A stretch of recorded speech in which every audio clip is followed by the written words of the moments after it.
Parmi les choses les plus horribles qu'ont fait les chrétiens quand ils ont fait ce qu'ils appellent la Reconquista, c'est les autodafés. Brûler les livres. À la rigueur, tu tues les gens. Astaghfirullah. Il est taré, le mec. J'accepte, je suis fou. C'est un crime, vous êtes bien d'accord. Mais pourquoi tu brûles les livres? C'est ça que j'arrive pas à comprendre.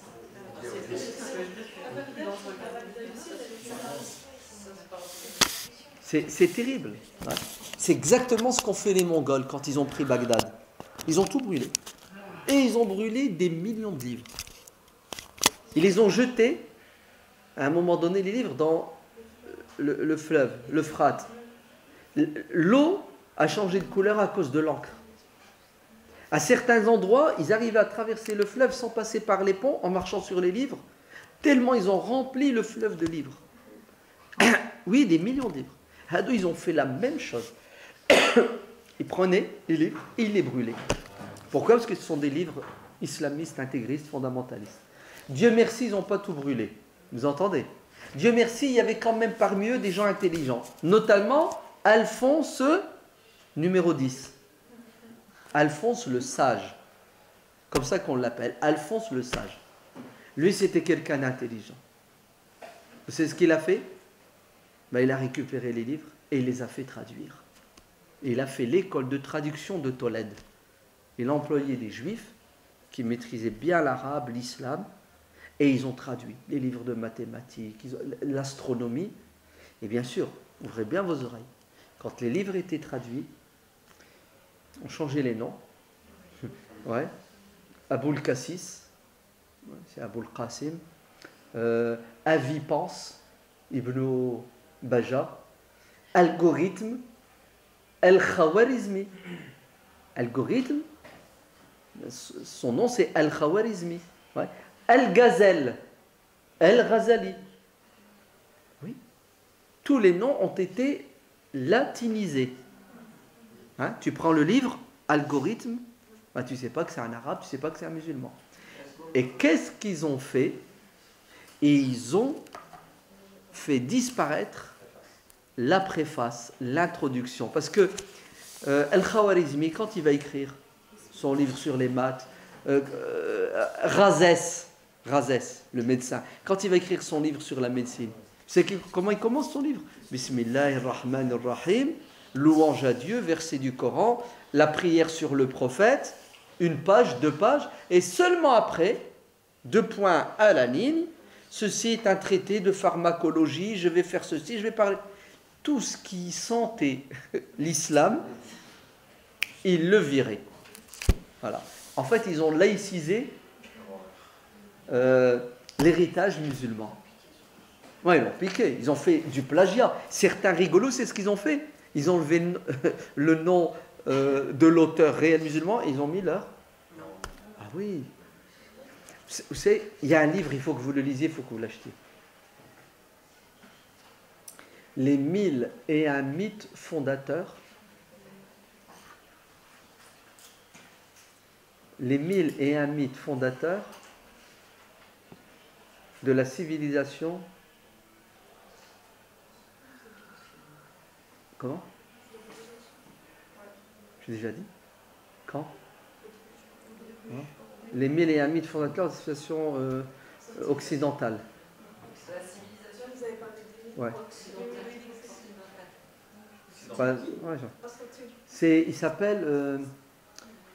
Il s'appelle bonne question. Si, non, je sais comment il s'appelle. Il s'appelle Boutamina. En vérité, ce livre, c'est un gros pavé comme ça. Hein.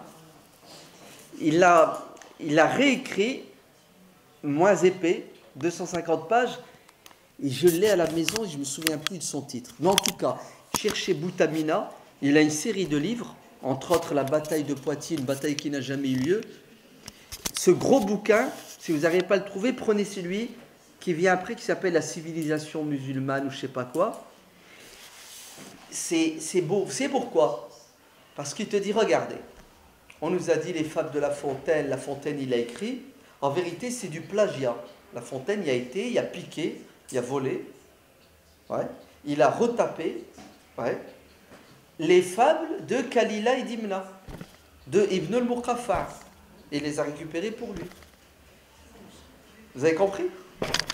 Donc, plein d'inventions ont été imputées à des savants occidentaux, et en vérité, ce sont des inventions qui viennent d'ici, d'Andalousie. La circulation sanguine, ouais. Tu vois, le sang, etc. C'est un médecin allemand au 19e siècle qui a découvert la circulation sanguine mineure. Il y a la mineure, il y a la majeure, et il a fait un traité, etc., etc. Un médecin égyptien au milieu du 20e siècle, qui est parti en Allemagne finir ses études, spécialités. Vous savez qu'est-ce qu'il va faire? Il va découvrir l'arnaque et la supercherie. En fait, ce médecin allemand au 19e siècle qui a soi-disant découvert, c'est ce qu'il a fait, le traître. Il a pris le livre de Ibn Nafis. Ouais. Et il l'a traduit. Il a dit, voilà, j'ai découvert ça. Les dessins et tout. Un voleur. C'était pas un arabe pourtant. Oh, excuse-moi. Excuse-moi. Oh là là. Il est tard, hein. Tu sais, les blagues, elles volent pas haut. Hein. Ouais. Eh oui. Et il a prouvé A plus B que il n'y a pas de découverte ni rien chez cet auteur allemand, c'est juste du plagiat. Ouais. Et vous verrez, si vous lisez ce livre, il vous fait un tableau. Regardez. Ils sont bien des descendants. Enfin, à un moment donné, personne. Je sais pas. Il y a pas des descendants qui peuvent. C'est-à-dire qui portent plainte. Qui ça? Ibn Nafis? Ah, Ibn Nafis, il est mort il y a 1000 ans. Hein. Oui, mais j'imagine. Ben, les livres, comme je t'ai dit, ils sont partis d'ici, ils ont été traduits en latin, ils sont remontés vers le nord, ils se sont retrouvés dans les bibliothèques de Paris, de Bologne, en Allemagne, en Angleterre. C'est la colonisation après, par la suite. Qu'est-ce qu'ils vont faire, les colons? Ben, partout ils allaient, ils piquaient les livres, ils les ramenaient. Va à la Bibliothèque nationale de Paris. Va voir le nombre de manuscrits. Des manuscrits, hein. Tu entends? Le livre n'a pas encore été étudié, il n'a pas été commenté, il n'a pas été édité. Il est encore à l'état de manuscrit. Les originaux, il y en a des centaines et des milliers. Arabes, des manuscrits arabes. Ils viennent d'où? Ils viennent du monde musulman. Ah, et l'autre aussi, ouais. Ouais. Ici en Espagne, à Madrid, l'Escorial, la bibliothèque ici à Madrid. Allez-y, vous allez voir, il y a des milliers de manuscrits. Ouais, en arabe. Ouais, mais c'est les étudiants musulmans qui dorment. Ils iraient prendre ces manuscrits et ils les étudieraient et les éditeraient, c'est des trésors. Oui, oui, ça rien. Oui, il nous faut des étudiants en histoire qui maîtrisent l'arabe, qui maîtrisent les langues du Moyen-Âge, ouais, le roman, etc., l'andalou. Et puis vous allez découvrir des trésors. Ah oui, l'histoire de l'islam et des musulmans d'Andalousie, on ignore beaucoup de choses, et les manuscrits sont là. Ouais. Heureusement que des livres d'histoire ont été édités. Ouais. De Ibn Hayyan al-Tawhidi, d'histoire. Mais sinon, il y a des milliers de manuscrits. Donc Boutamina Hada, il met bien en évidence l'OPA qui a été faite sur la production intellectuelle des musulmans d'Andalousie et le plagiat. Ensuite, on l'a imputé à des savants occidentaux, alors que c'est le travail des savants musulmans.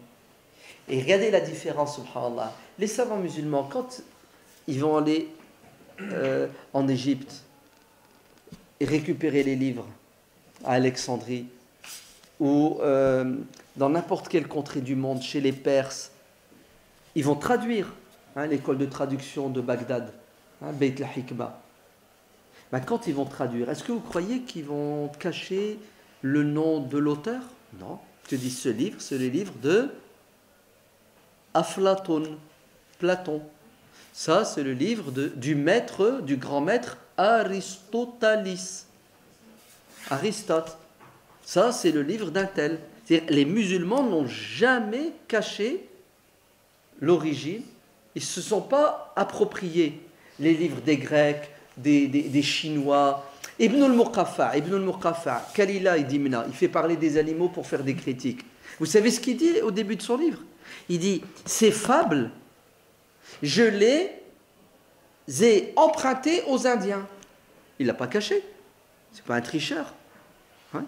Donc nos savants ont été honnêtes en disant, il y a un héritage universel, ce n'est pas notre propriété privée, on l'a pris, on l'a traduit, on l'a compris, on l'a tamisé, on a gardé ce qu'on pense être vrai et on va le développer. C'est ce qu'ils ont fait. Les autres, ils sont arrivés, ils ont brûlé une moitié, ou plus, je ne sais pas. Quand il y avait des gens sages comme Alphonse X, ils ont traduit.